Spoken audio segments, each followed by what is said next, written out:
most of the stuff goes on. It feels like that's kind of the place to be. That is very true. For those of you who cruise right regular, that's quite an interesting observation for someone who had no idea. Yeah, the laundrettes are quite a hub on regular cruises. So do you just happen to stumble across one and find out there's people in there laundering? I know you said, would they be crew? I said, no, they would be passengers. They can do their own laundry. We just touched base on it a little bit. You went, all right, okay. And this afternoon, I heard this, and I heard this, and I heard that's like the laundrette on a cruise ship. But that is not just unique to here, but it is a good observation. Whatever is said in a laundrette is true. Apparently. Stays in a laundrette. It stays in the laundrette. Apparently. There are things that obviously we would like to talk about today, and we'd all like to know. If I can touch on that first, that we can't talk about lottery numbers, how you do things, because there is a present embargo owing to press coverage. There are journalists travelling as well, and there are things yet still to be seen. Yes. And present production still yet to go out. So. Yeah, there is, unfortunately, because we're in the middle of this. One goes out tonight, the one that isn't live. Obviously, otherwise. Oh, shit!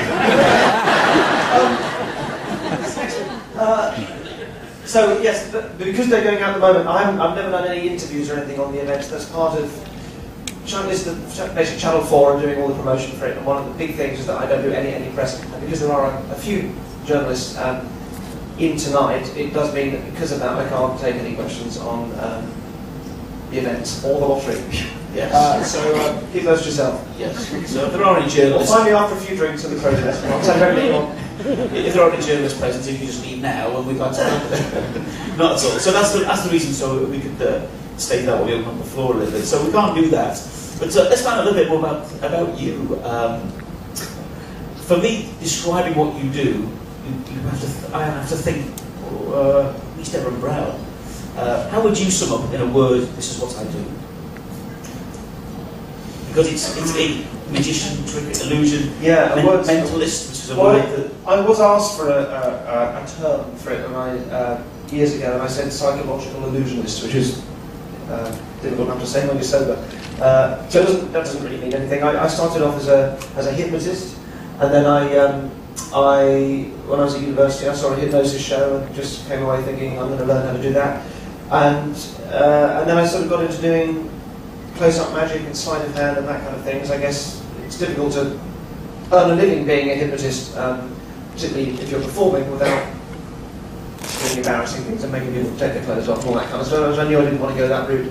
So I started doing close-up magic, and then I was doing the hypnosis and doing shows with it, and kind of started to think, well, I can go the therapeutic route with the hypnosis, and then gradually the two kind of came together. I sort of merged them into something that was partly psychological and suggestion-based, and partly kind of sort of more conjuring-based, and that sort of became my thing and what I enjoyed. And I wasn't the only person in the world doing it; there were a few of us. But then, as the TV stuff then happened, then I thought I'll just do that now. It's easy for me to just do that, put that to my name, and I then sort of look back. So that's sort of how it came together. That's one of the journalists now at the back. That's not the baby that you're thinking somebody's going to actually stop.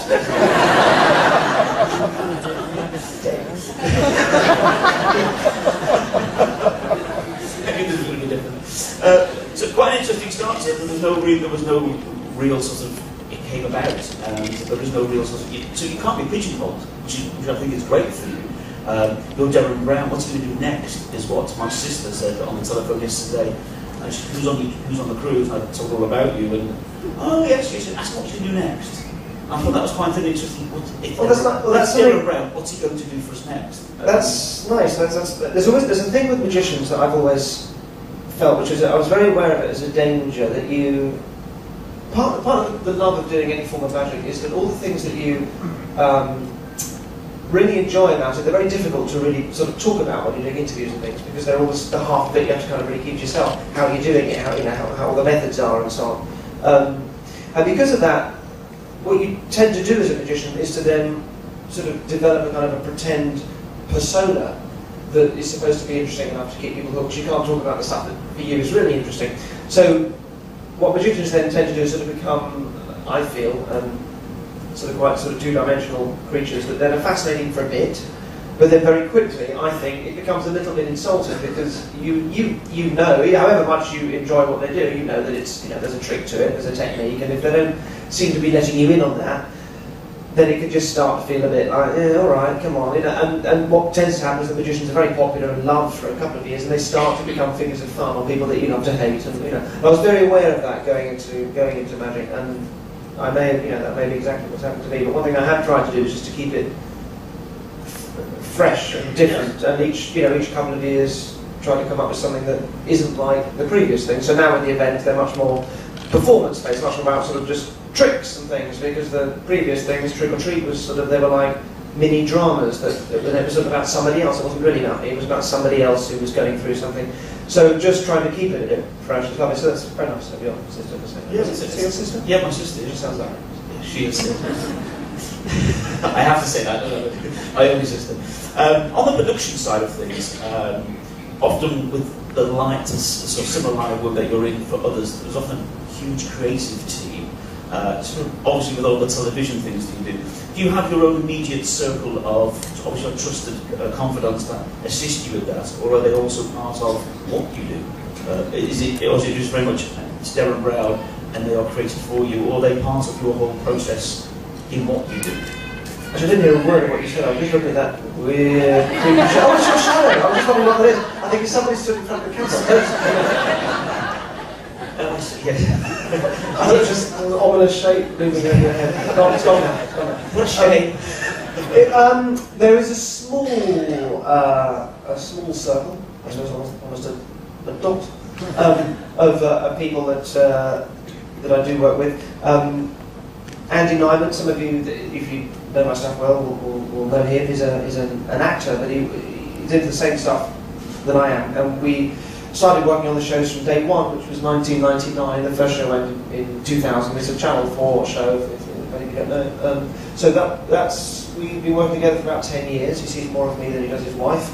And the two of us largely have been responsible for the thrust of the shows and the ideas and the writing of them.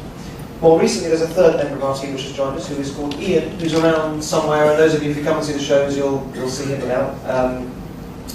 There's sort of a couple of guys I'm on board with. Is the one with the shorter hair. So Ian now writes quite closely. So because Andy is now acting a lot and he's off acting, so I need somebody else. But it's always been very, I think it's important you don't write on your own. If you're on your own, you can very quickly become quite self-indulgent. I think it's another problem with magic and magicians that very quickly happens. So having somebody else to write with, you keep challenging each other. Andy and I are very different people, and that makes for quite a good writer. We get on very well. We're very good friends, but equally we have different interests and things pull in different ways. So that's always been very helpful. And so it's a very small team. Then other people as well with the production end up. Ideas come from somebody says, "Oh, what about this?" and you end up taking that on board as well. But, when you're out on the street doing things out in public, how much sort of notice do you give people that you're going to be doing something in the street, or you just rock up anywhere with the camera crew and you're the circle of creative team and just get on with it, or is it very much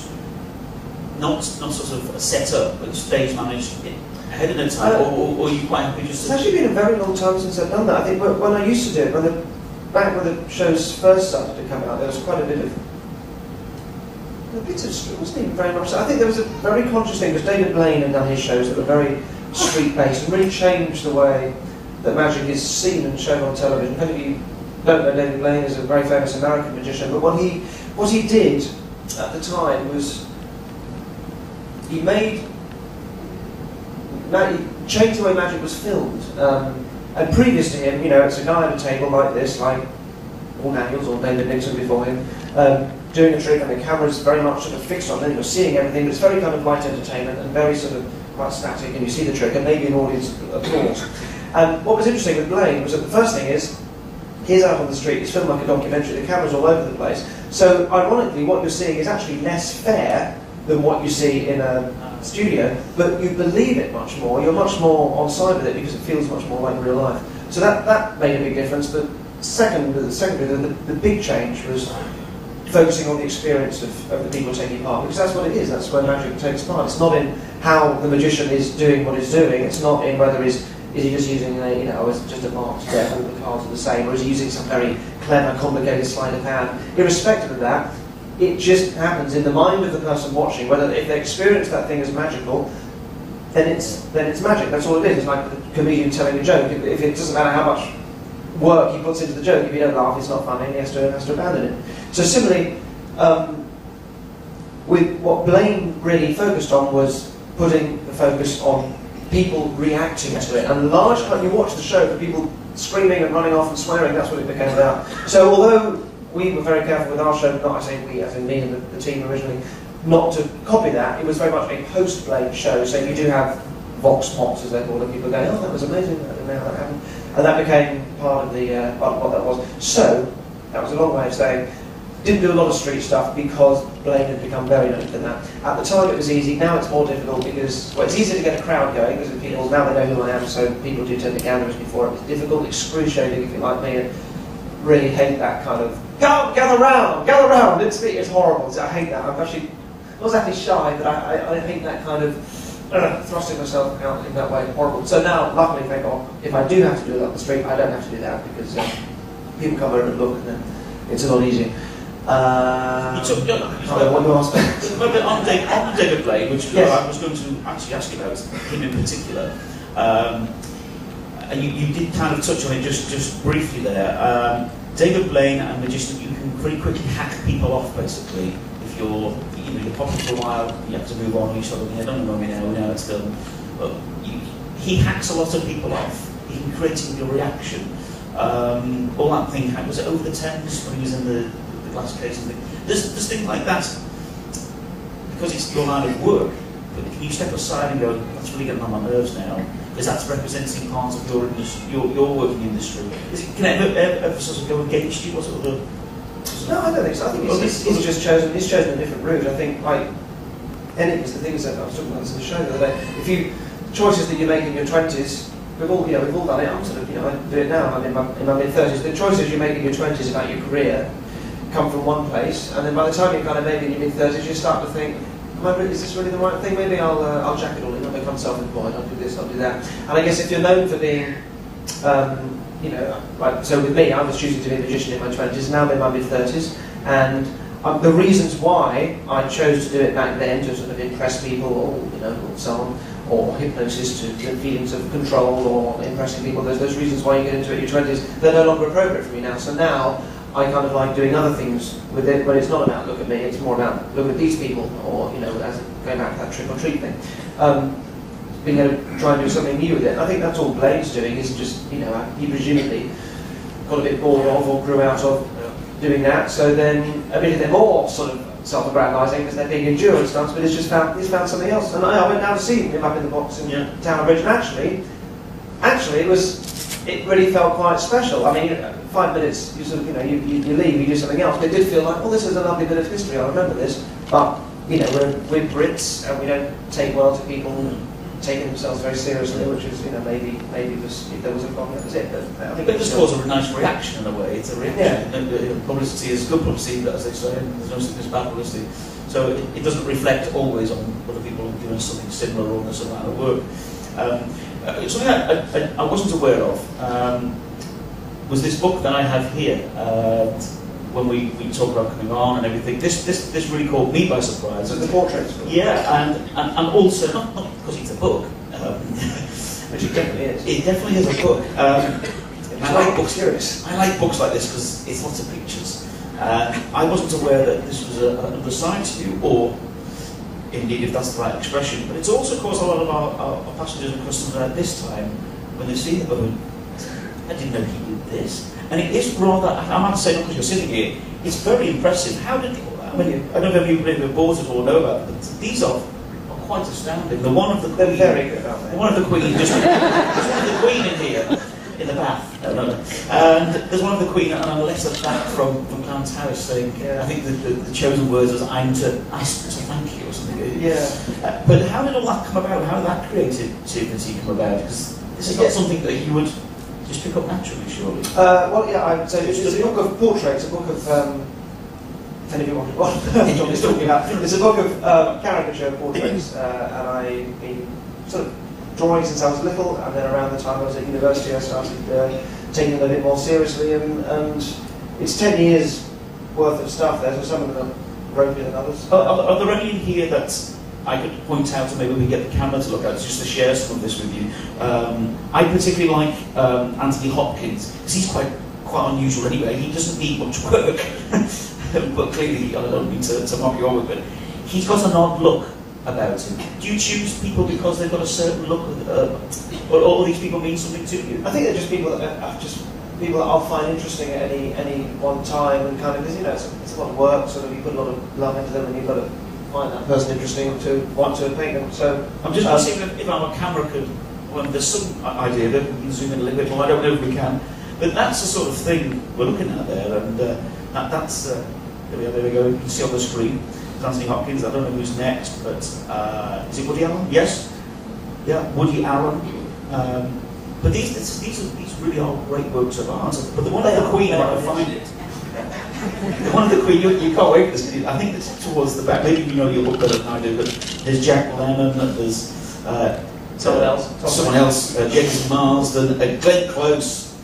If she said it's Friday when you see that one. But these are still available. I'll flip through and find the Queen. It's right at the back. Is it? Eddie Izzard is in there. I mean, Matt Damon. You're watching a man flicking through a book. Is that what you think of it? Am I getting near a John Malkovich? They're all strong characters. I don't know whether that was on purpose or not. So, Sean Penn's in there. Right, this really went out the back. I should forward one. Forward and up. There it is. I'm going to turn this around. Thank you very much. My book reading skills are not what they used to be. There's the Queen. In the mind of Derren Brown's guys. That's the Queen on the letter back from Clarence House. And I'm to thank you from the lady in waiting. But that's just, it's a fascinating book, and it really has opened up a whole different side of maybe what's the man behind the works. How did it all come about then? I mean, is this something you did initially as a hobby? Or yes, yeah. It's about 10 years of painting in there. Some of them are fairly ropey compared to others. There's a lot of, they vary a lot. But I needed 70 to put in there, so I had to dig out some of the ones. Any plans to do more of this? I'd love to, but of course, because I get about a week off a year. I don't get a lot of time for myself. So because of that, if I do paint, it's kind of occasional weekends. So while it was easy enough to put together enough for a book now, a second book might take another 10 years if I'm only onto occasional weekends again. So yes, no, it's something I love doing and something I will continue to do. But might not be another one for a while. So buy it now. That's the lesson. It kind of comes across like that when you're going through it. It's really pleasurable to turn the page. I've been through it several times now. I didn't find the Queen that quick last time, but it comes across as this is just what I've done. If you want it, enjoy it like me. It's I think also, I don't know about you, but when I'm looking to buy a book, I always take the price of the book and then I divide that by the number of pages in the book to see what sort of value for money I'm getting. And I think that represents good value, if nothing else. It's a good way of looking at it, isn't it? Something I found out about you, you're the patron of the, let me get it right, National Parrot Society. The patron saint of the National Parrot Sanctuary. That's it. Which is in Skeggy, if any of you know it. One person knows it. Up in Skegness, and it's a place for sick parrots that go. And I had parrots of my own, and eventually gave them on to. It's a fantastic place. If you're ever up around Lincolnshire, around Skegness, it's amazing. It's acres and acres and acres of these parrots. And I was there. I always pop in when I go on tour. We were up there last year, and I forgive the journalists that are in here, because I was talking about this earlier on, because I love it. And there's a whole generation, because parrots live for so long, and Churchill's parrot died about 10, 15 years ago. They live, often to 100. So these birds tend to be given away by their owners at some point because they outlive their owners. So there's like a whole generation of birds there that sort of all lived through the war and so on. And there was stories that Steve, who owns it, tells. He came out one night, and one of them had set off. If they hear a noise that reminds them of something, they'll sort of start triggering off all the noises that it reminds them of. So one of them had heard some noise which reminded him of something he had heard in the Blitz. and it started just, because they're all stored, all these noises that they've heard are stored, it started doing blitz noises and the bombs falling. And then all the other parrots in the sanctuary that had lived through that same generation all joined in. So Steve walks out in the middle of the night to hear what sounds like bombs falling. It's astonishing, even though they probably never made that noise. They probably never even made it during the war, but it just sort of heard it, stored it away, and that one thing triggered it off. That and the other thing he said that he goes to people's houses, sometimes if they want to get rid of a parrot, he has to sort of just make sure that, you know, why they want to get rid of it, they're not going to suddenly change their mind and want it back, which can be very stressful for the animal. So he goes to this elderly couple's house just to sort of sound them out and meet the parrot. There's an African grey, they're very, very bright, intelligent birds that talk they've got the best talking ability of all of the birds and sound very realistic, very human when they want to. But anyway, so he goes and meets this couple, and the bird had sort of been put away in a side room, and he's talking to the wife, Rose, who's in the kitchen making a cup of tea for Bill, the husband, who's in the front room, and the bird's sort of in a separate room. And he says to Rose, why do you want to get rid of the bird? She says, well, I'd be all right with it, but to be honest, I don't think Bill can look after it anymore. I think it's a little bit sad, but I think he's sort of started to lose it over the last couple of weeks. It's a bit sad, but you know, I'm making him a cup of tea. This is the 8th cup of tea that he's asked for in the last 20 minutes. I think he's just starting to sort of, you know, it's been going the last few weeks, so it's a little bit sad. Oh, okay, that's fair enough.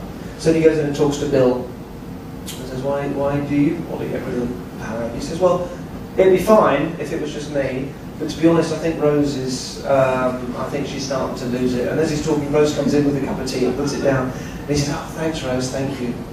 Bless her. That's the 8th cup of tea she's brought in for me in the last 20 minutes. I think she's starting to go. Is that right? Okay. He then goes in to see the parrot, see if the parrot's alright. Talking to the parrot, in the middle of, you know, him checking out the parrot then calls out, bring us another cup of tea, Rose! And that's what had been going on. And what was nice is he was actually able to sort of tell both spouses that, you know, neither of them were ill. It was purely this parrot asking for tea every couple of minutes. And they both thought the other was senile. So it's a great place. Do go if you're around. I love that. Because, what initially got you to have a parrot? Was it just a choice thing? A friend had a parrot. I saw it. I thought this amazing creature. And I went home and got one a few days later. I was in the pet shop. I said, "What do I feed it on?" They said, "Oh, chocolate. He loves chocolate." So I fed it chocolate, and it died within about a month. So we should never give a parrot chocolate. And I got another one that looked after it properly, and then it was just, they're amazing animals. I don't have it anymore because they get old and grumpy as they sort of go through adolescence and realise that they are parrots and they need other parrots, and I gave them to the sanctuary that I was then.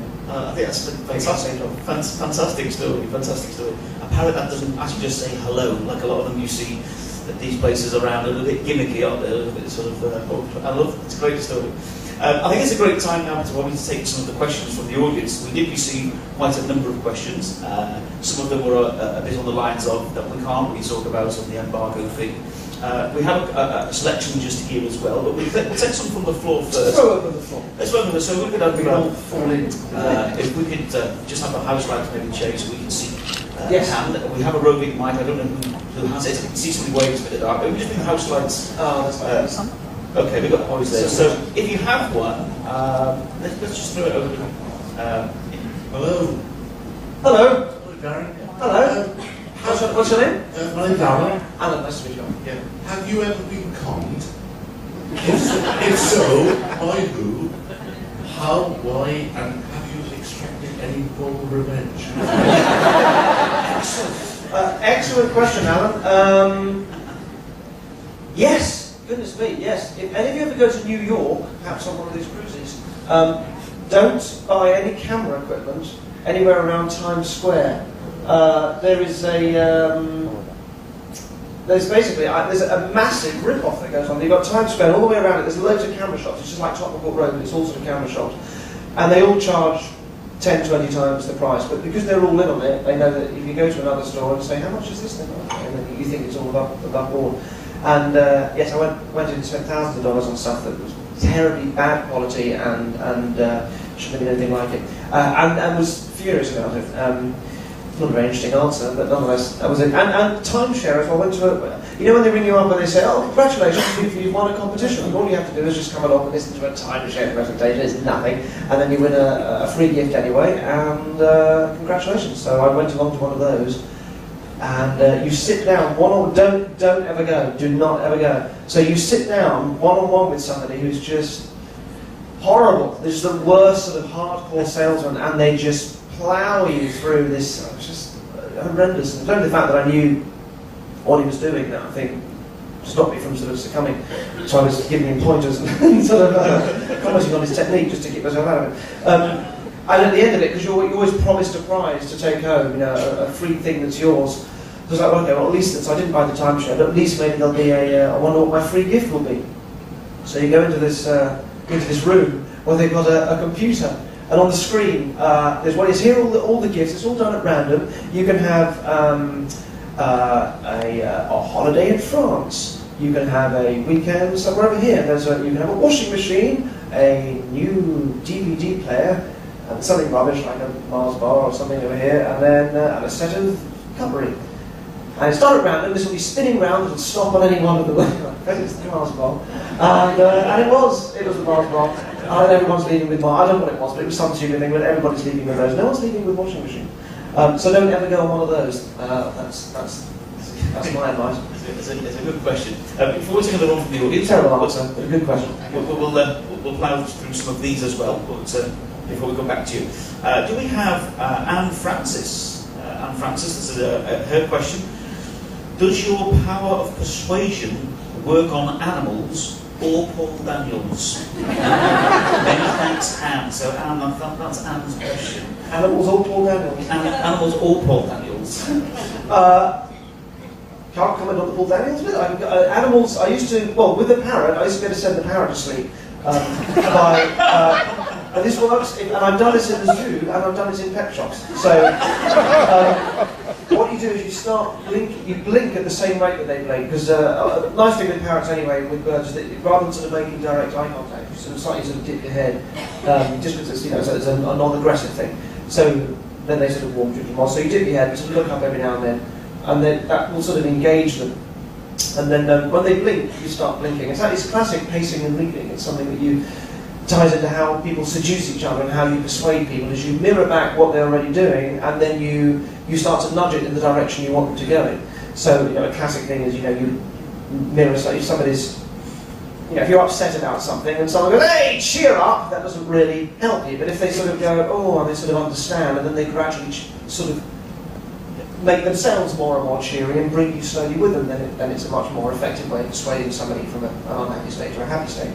So the physical avian chromotype of this was blinking when the parrot blinks, and you start to kind of, you realise that when you blink, they'll blink back, because you start a pattern with them, and then the more you blink, the more they blink, and then eventually you've got to be nodding your head in that non-aggressive way, and doing it, nodding, and they start to do the same, and then they fall asleep, and you walk away. And it looks amazing in a pet shop. And do it to the staff as well. I haven't tried it with stuff. Probably might work as well. Rabbits as well. If you've got rabbits, you put them on a table or on your lap, and you have to get their head below the level of the rest of their body. So they'll kick for a little bit, but then they. It isn't cruel. It isn't cruel. What are you doing? I'm a rabbit.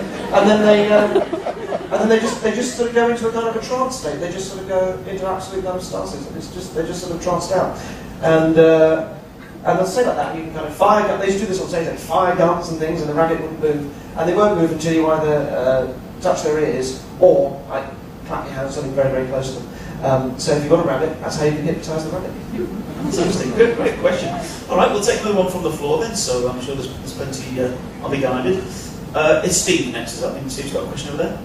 Hello. Hello, Steve. You know my voice. Hi, I'm Marilyn. Hi, Marilyn. And all my children are. What I'd like to ask you, if you would be in a film, what type of film would you be in, and what type of role would you play, and what sort of film?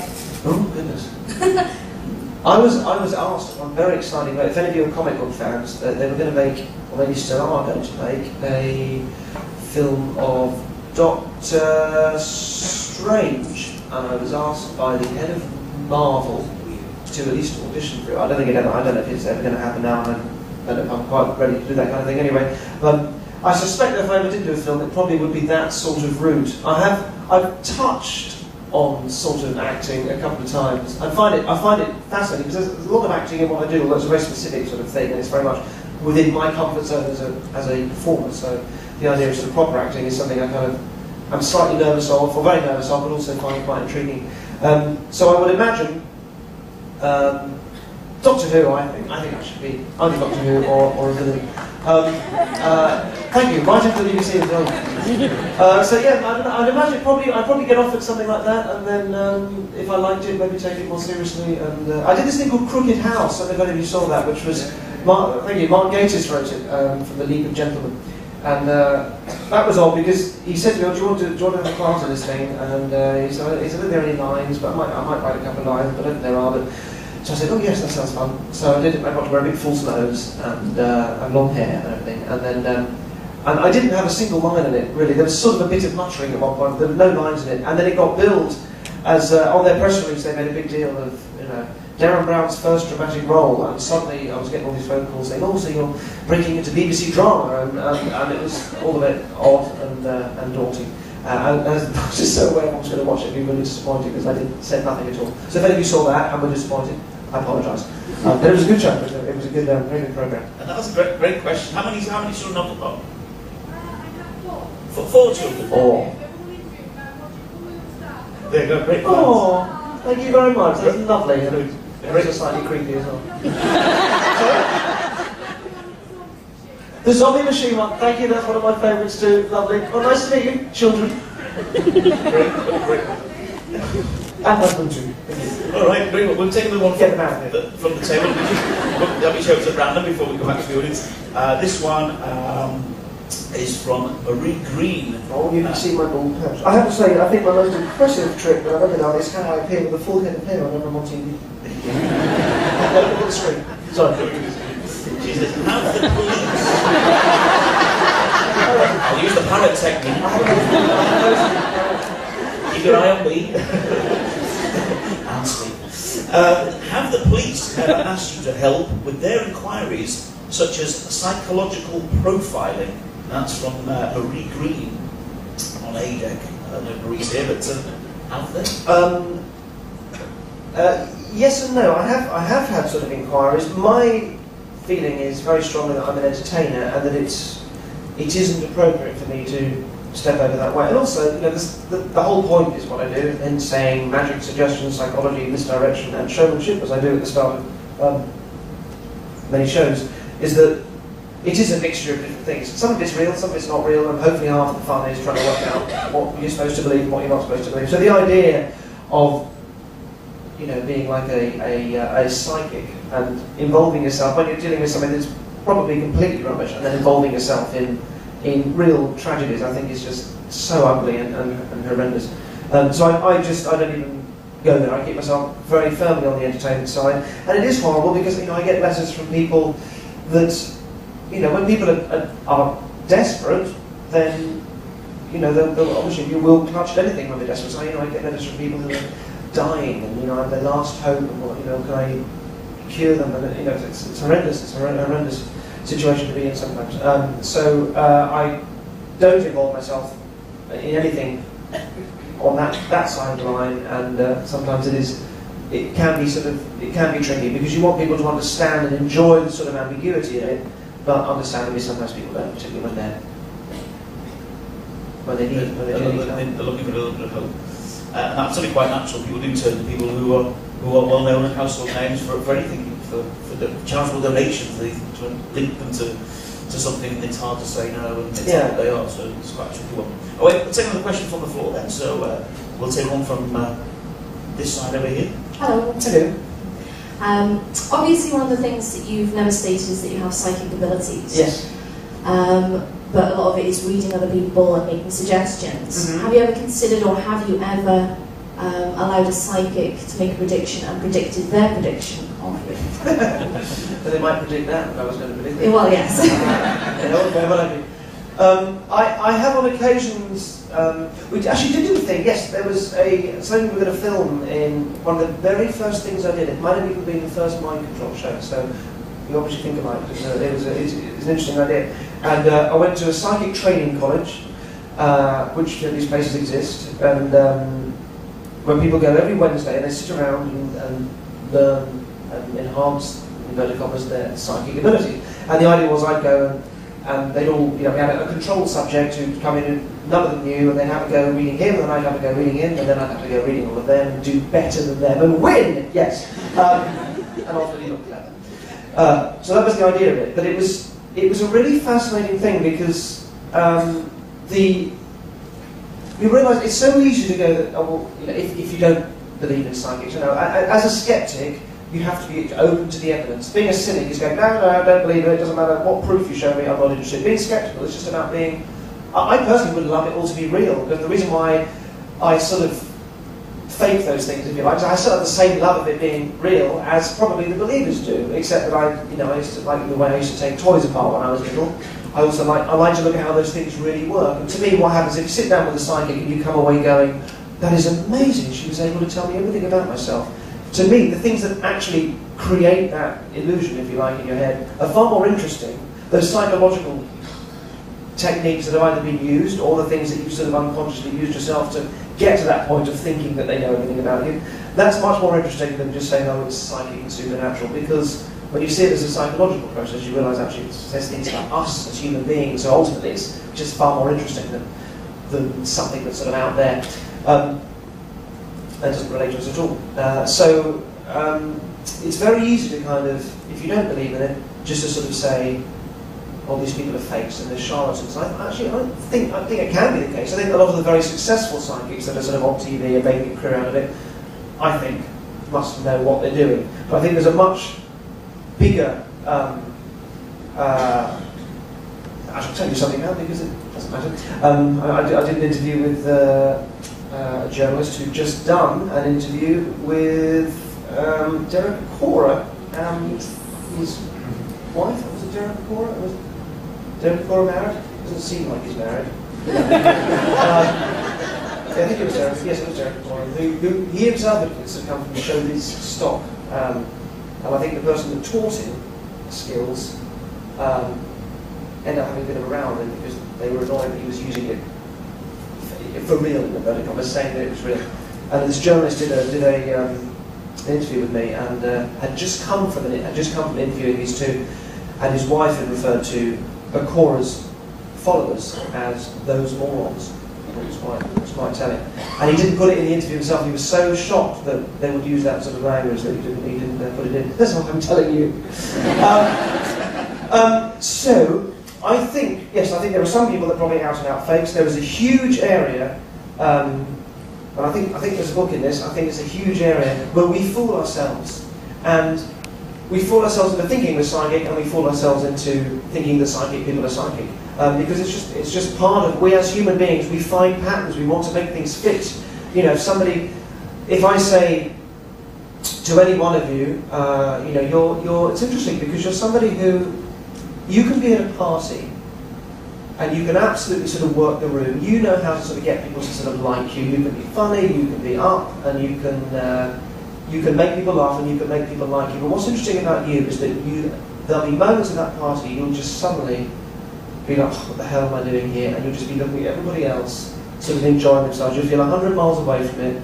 You'll go home, you'll be thinking about, what did that person mean when they say that? And you'll be running conversations through in your mind, and you realise that thing that you put on with people, it's just fake. It's something you've developed. You developed it in a way of basically protecting yourself. And that means that your friends that you make, for example, you tend to really keep people at bay until you have a line, and when you decide that person's going to be your friend, you bring them in under that line, and then suddenly it's like you're on this inner circle, and if they then upset you or betray you, you feel really hurt by that, but everybody else you keep at bay. And it's just a way of, it's control. You've learned to control. And you can say that to anybody, and people go, God, yes, that's amazing, you can see right through me. Whereas I'm saying, nothing. There's nothing. I'm just saying you have an extrovert side and an introvert side. You're closer to your friends than people that aren't. It doesn't mean anything. But you say it to people, and we all want to go, yes, God, that's me, that's me.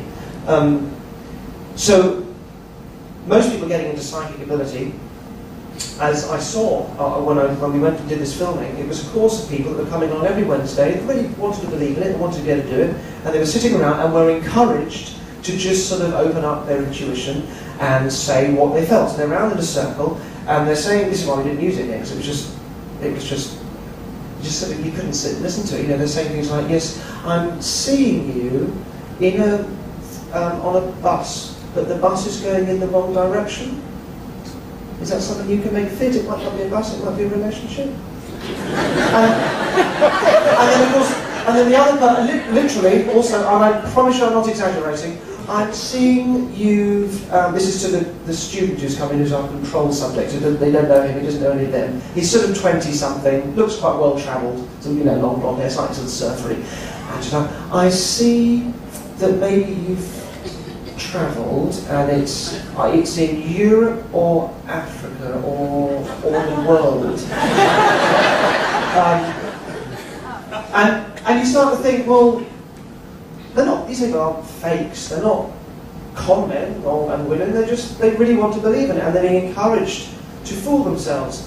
And that's all fine, it doesn't matter, except when, you know, when you are dealing with deceased loved ones, and you're dealing with people that are finding it difficult to let go of somebody, and all that horrible tragedy around that, and then you get into the question of, well, is it worth the fact that it could just be a complete lie, and potentially just somebody on stage trampling over people's memories, and somebody on stage kind of knowing exactly what they're doing just for the sake of selling a book, or just for his own ego, or whatever that is. Is it worth it if they take comfort from it? No, I don't know. I don't think there are any easy answers. But we did do some filming with it, and what really struck me then, and also I've been making some documentaries recently, which are going out next year, and I spent a week with a psychic from Liverpool, and it was a very, very interesting week, realising how, at what level I think people can just, even if they know that it's fake, even if they know what they're doing isn't really coming from the other side, can they still sort of believe that it's real? They just don't really question where it's coming from. They just think, well, if I'm saying these things to you and you're taking comfort from it, and that's sort of helping, you say that I'm psychic and I say things in a psychic way, well, maybe that makes me psychic, and that's it.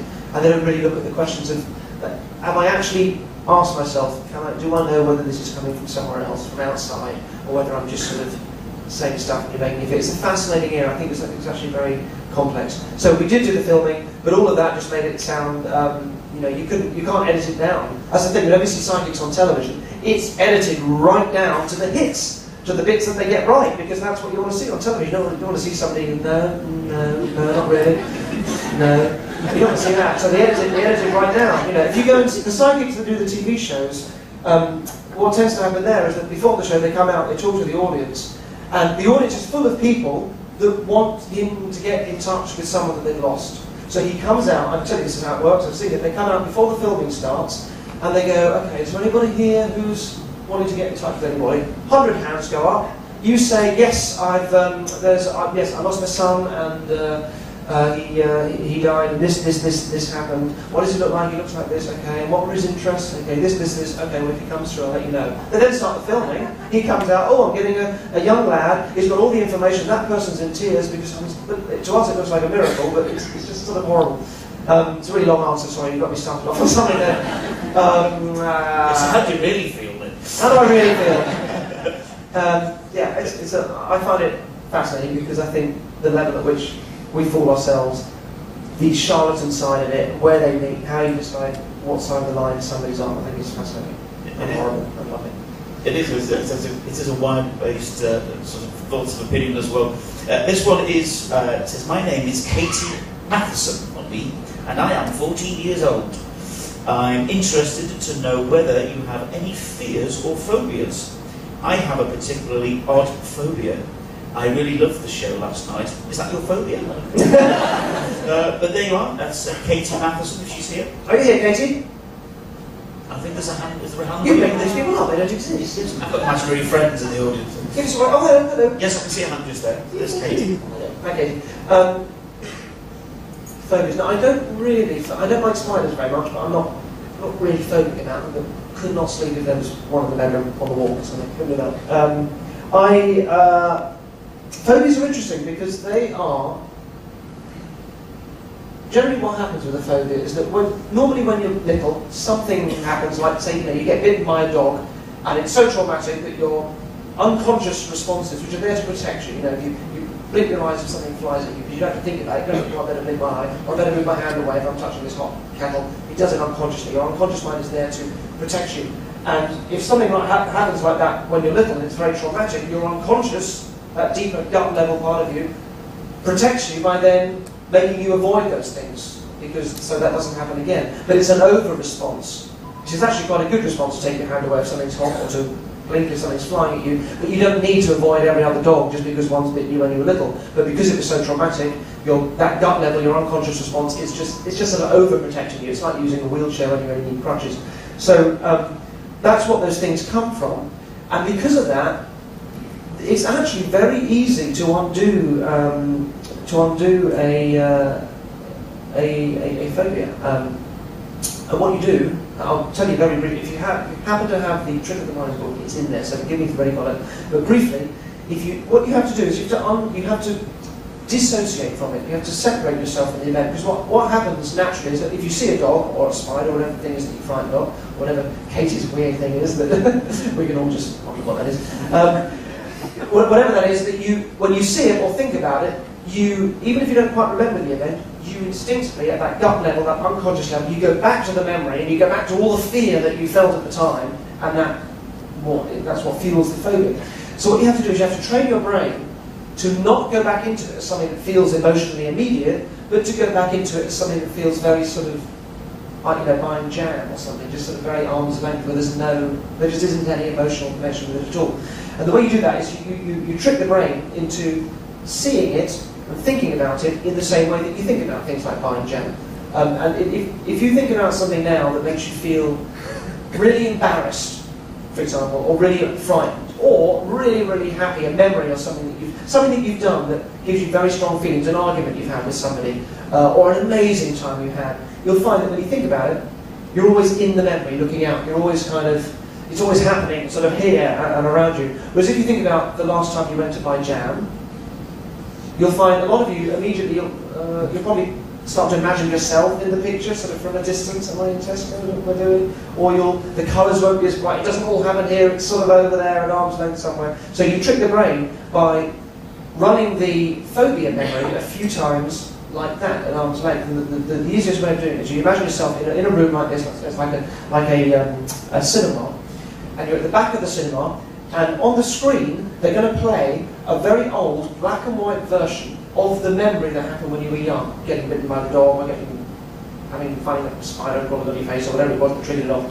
But you're going to watch it, but you're going to see yourself in the film, first of all, and it's going to be like a really old, like a silent black and white, maybe slightly sepia tone, that sort of Victorian kind of feel, old-fashioned movie. It's going to be silent, but comedy music's going to play alongside it, all right? And you sit at the back of the cinema, watching this, and it's also a very little screen. That's the other thing. When you picture these things that are emotionally detached, we make the images smaller. So you're telling your brain, by representing it like this, that there isn't anything to feel emotionally strong about.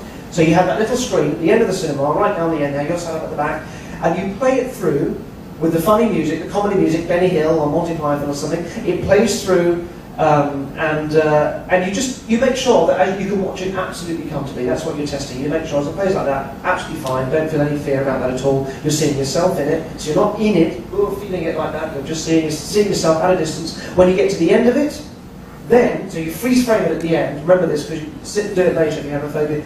Float down into the film, become yourself in the film. So now you are in it, looking out, but it's at the very end. It's all happened, right?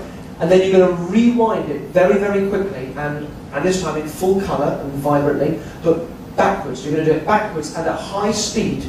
So you take a few seconds to rewind back to the beginning. And if you do that with your eyes closed, when you finish that, open your eyes. And if you try then to get back into how you used to feel about dogs or spiders, you'll find you can't. You've really confused your brain. When it tries to think about it, it sees it in that detached state, and if you try and get into it and sort of be inside it again and feel it emotionally, it's all jumbled up because it was going backwards at high speed. Try it. You'll find so many phobias just disappear, and instant things that bond you down for the whole of your life. Very good, very good. All right, we'll take a little bit. Cure the level. Thank you. You've got a fear of cruise ships, hopefully, Katie. Hello. Hello, hi. Hi, what's your name? Sarah. Sarah, hello, Sarah. Hi. I work in the film and television industry as a supporting artist, otherwise known as extra. I once had an experience on location for Casualty, and this chap came up to me and said, "Oh, look, Sarah, you work for the BBC, we did this, we did that, and he knew all about what we did." And I was like, who the hell is this bloke? I don't know him from anybody else. And you must get that every day. How do you feel about people talking to you as though they know you? Oh, I see, yes. I thought you were saying he was a psychic or something. No. That's a really interesting question. I got into what I do through seeing a hypnotist at university, as I said, and then sort of just became something that I really loved doing. And then one day I was offered a chance to do it on TV, and that was lovely because I wouldn't say no to that. You know, get out to a wider audience. But I didn't sort of chase the TV side of it, or to be particularly successful. Certainly not to be famous or anything like that. And I think there was that chap Alex who wrote a question during the act about becoming whose band was going to be successful and so on. I think with all of those things, it's so important that you just focus on doing what you enjoy and doing it as well as you can, and that the fame, success, whatever, those happen as byproducts if they happen. If you focus on them as ends in themselves, then you just end up going mad because you don't have enough fame or enough money or enough whatever. So they really have to be byproducts. You just focus on what you want to do and do it as well as possible. So because of that, I've never sort of relished that side of it, but it's it's lovely. When people are nice, it's always nice. If they come up and say, I love the shows, whatever, or that's nice. If they come out and they're sort of like, oh, I think your shows are really, really overrated, then it's not as nice. Or or sometimes people don't leave you alone, and sort of I've had people follow me into a restaurant and come and sit down, or oh, shows a trick, don't bother meeting. Oh, it's all rubbish, it's all bother. That's just annoying. It'd be annoying to anybody, But generally, I think it's one thing you do become aware of is you have to sort of be nice all the time, because you never know, and it's something that if you just might be in a like in a cab. The few times that I just get time to myself to think tends to be when I'm in a cab, and so I tend to not be very chatty when I'm in a cab. Then of course you hear so many, oh, I had so and so in the back, he wasn't nice, oh, he was a lovely guy. And whenever I hear that, I think you've got to be so careful all the time, because you might just be. One time I really didn't want to chat, so oh, you so and so, yeah, but you're not chatty. Or you're a bit bored, or maybe you're actually just in a bit of a loud mood or something, and you go away and that person's met you for 5 minutes, and that's it for the rest of their life. Yeah, I met Derren Brown. Oh, misery, boring. And it's and also because I'm hardly sort of a household name. If you're really, really famous, then I think you just know everyone's going to know who you are, so you can walk around always. I walked into a club with Jonathan Ross. We just had dinner, and he walked in, and he could just go immediately, hello, shaking hands with people. If I did that, it'd be ridiculous. It's utterly ridiculous. So that makes it more difficult, because I go out and shopping and just in my own head a little bit, and then when I leave, and the person certainly maybe says, oh, I really enjoy your shows, and I'm like, oh, God damn, he knew who I am. Was I nice? Was I? And then, you backtrack. So that's. But what's good about it is that you do learn to actually be nicer. I think you learn the importance of it. You learn that. I feel very strongly that we live in a world of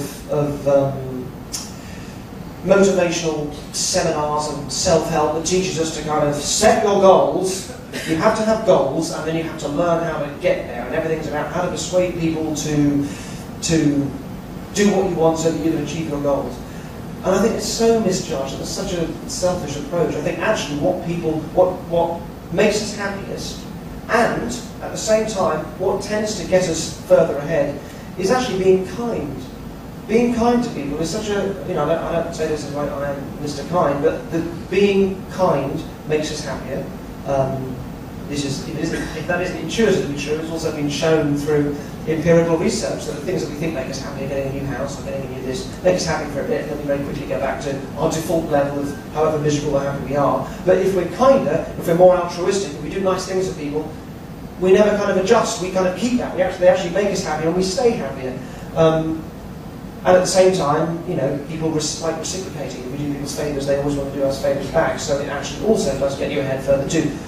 And, you know, we spend most of our life trying to emulate people that we like. You know, they're very clever and witty, so I'll be clever and witty around them. And we forget the fact that we don't particularly warm to other people that are like us, unless they're kind, unless they're nice, unless they're lovely people. So learning the importance of being nice, by always feeling like people might be going, oh, what's he like, what's he like, what's he like? It's been a huge lesson for me, which I'm People can be very judgmental very quickly, can't they, just based on a minor incident? Absolutely. I was in Bristol once, and I was going into a cafe to meet a friend, and I was in a bit of a rush, and I was late. Oh, has he gone? And I walk into this cafe, and it's sort of glass fronted, and I'm walking in just looking for this guy, and I'm sort of half aware that sort of someone's just sort of held open the door. I'm sort of, you know, doing that thing of no, I don't have to. And as I walked past, I heard this guy go, "Did you see that?" Typical, yeah. Because I just sort of walked past with my nose in there. That's how you saw it. And it's horrible because you want to laugh at them and go, "No, sorry, I was just," you know, they're gone, and oh no, that person's now going away thinking, "Yeah, no, I've met him. Ugh, miserable, horrible man. He's famous for it. Everybody thinks that." We've got a great question here before we start to go into our book signing session, which is going to follow very shortly. What would you do, Derren? What would you do if you won the lottery? P.S. Are you really the puppet to Andy Nyman's evil genius? Thanks, Kelly and Sarah. I don't have any more information. Am I the puppet to Andy Nyman's evil genius? Andy Nyman being my co-writer, I mentioned before. And what would you do if you won the lottery? What would I do if I won the lottery? Make a big fuss about it if it happened any time around now. I'd make sure everybody knew. I'd probably go on a very long cruise. I really enjoyed this. I had no idea what it was going to be like, and when I came on, I heard people do this for 6 months. Oh God, what does that be like? And I can really see the appeal in it. See on a balcony painting. On a balcony painting, yes. Yeah. Because these will sell out so quick, you'll think, there's a demand for a second book. Take a cruise. Take a cruise, take an easel. I got an easel, actually, in the show. Yeah, I could do that. I'd probably go on a very long cruise. And invite you all along. He's a nice guy, yeah. And open the door for everybody. Not you. I'm sure you'll join me and thank you, Derren, for a fascinating insight to the man behind the work, as I said. So, first of all, join me in thanking Derren Brown, ladies and gentlemen. Thank you so much.